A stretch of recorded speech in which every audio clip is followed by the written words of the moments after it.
Baik pemirsa, kita lanjutkan diskusi kita. Saya masih berbincang dengan Ibu Santi Samdasani. Beliau adalah Presiden SAIAC dan juga Chief Economist. Tapi Bu Santi, kami punya data lagi terkait dengan realisasi investasi. Ini data dari BKPM. Mari kita lihat sama-sama data berikut ini. Nanti saya minta pendapatnya Bu Santi juga. Ini kerjasama perdagangan yang oke, next ya, abis ini. Ini tadi sudah kita diskusikan. Kita mau lihat angkanya sih yang sudah masuk ke tanah air nih.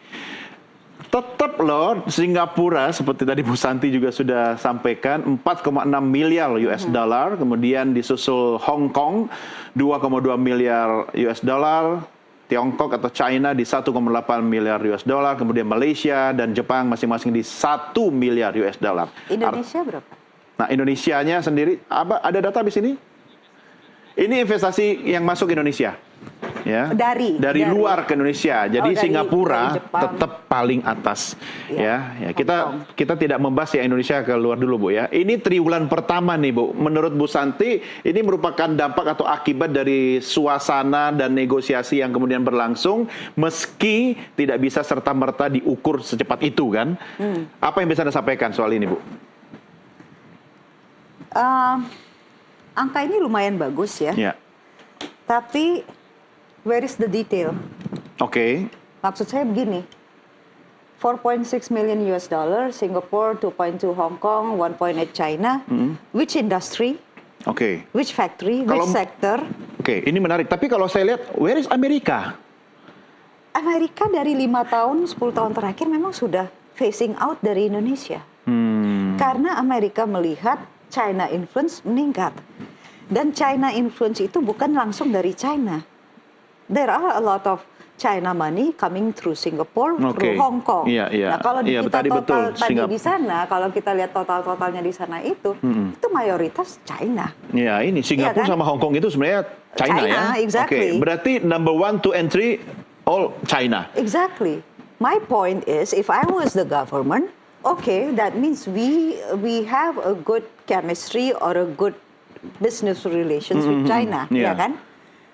They have trusted us with all this investment. Kami dipercayain untuk dengan investasi seperti gini. Whereas EU nggak ada, Amerika nggak ada kan, Jepang masih oke. Korea harusnya ada di sini. Karena Korea juga ada investasi yang masuk. Korea juga ada. Tapi mungkin tidak terlalu besar atau apa. Harusnya ada masih Korea. Di bawah 1 miliar US dollar mungkin ya. Probably. Tapi ini baru triwulan pertama sih Bu. Betul. Ya, mungkin ada peningkatan. Tapi saya mau tahu juga ini angka real atau on books. Kan gini loh Pak, sebagai orang keuangan, sebagai saya ngobrol sama Bu Santi makin terbuka banyak banget masalah kita ini ya. Enggak, we have to know. It's good bahwa Indonesia ada investasi yang masuk. I'm saying it's good. Tapi tolong dikasih tahu, misalkan 1,8 US dollar masuk ke industri mana? Contohnya masuk ke industri sepatu. Pabriknya di mana? Realisasinya di mana? Dia masukin ke bank mana? Where is the transparency? Kan kita sebagai bangsa Indonesia mau tahu juga kan. Terus dengan 1,8 misalkan all this investment, berapa lapangan pekerjaan yang sudah terciptakan? Harusnya kan itu follows kan, apalagi baru 3 bulan pertama, atau baru ini this is only a committed number on paper. Tapi ini based on keterangan dari Menteri Investasi sendiri di Istana Presiden loh. Betul, maybe this is committed number on paper, belum ada implementation. I'm not saying this. Jadi ini angka komitmen ya, belum realisasi. Jadi judulnya juga harus ditanyakan ini, karena realisasi investasi. Saya nggak tahu kenapa kalau soal judul ya, tapi begini loh, kalau memang ada 3 bulan all this investment masuk ke sini, nggak mungkin dalam 3 bulan ini semua pabrik bisa langsung jadi atau semua bisa ini. Mungkin ini committed investment yang sudah dibicarakan, gitu kan. Sekarang what we need to know, and tolong kita juga minta dari pemerintah, tolong kami dikasih tahu ini jumlah-jumlah ini masuk ke sektor mana saja, di bidang apa saja, akan menciptakan berapa ketenaga kerjaan, dan kira-kira realisasi sampai 100% itu berapa lama. Bu Santi, taruhlah misalnya, kan tadi 1, 2, 3 itu kan sebenarnya investasi dari China ya atau Tiongkok gitu kan. Nah, sementara Tiongkok sendiri sama Amerika kan lagi sedang beradu gitu. Ada nggak peluang kita memanfaatkan situasi? Sementara Amerika sendiri investasi keluar juga sudah mulai lemah, kita memanfaatkan hubungan mereka yang buruk ini. Kita tidak bisa, Pak. Why is it? Physically, geographically, tetangga kita itu Cina. We have Asian connection. Lebih dekat ya. Kita nggak bisa mau memanfaatkan ini. Pertama, kita memanfaatkan dengan US juga tahu. Karena waktu saya di Amerika, waktu pada saat APEC itu, saya membahas Critical Minerals Agreement. Itu saya ke Kongres, saya dibilang sama Kongres bahwa your Indonesian nickel is not Indonesian, it's Chinese. Saya bilang lah ini dari Indonesia, iya tapi semua perusahaannya Cina. Itu cuman apa katanya there is a term for that, pinjam nama gitu ya, pinjam nama ini. Tapi it's all ini. So mereka tahu, Pak, Mangga 2 aja mereka tahu kok. Yeah. apalagi ini gitu kan.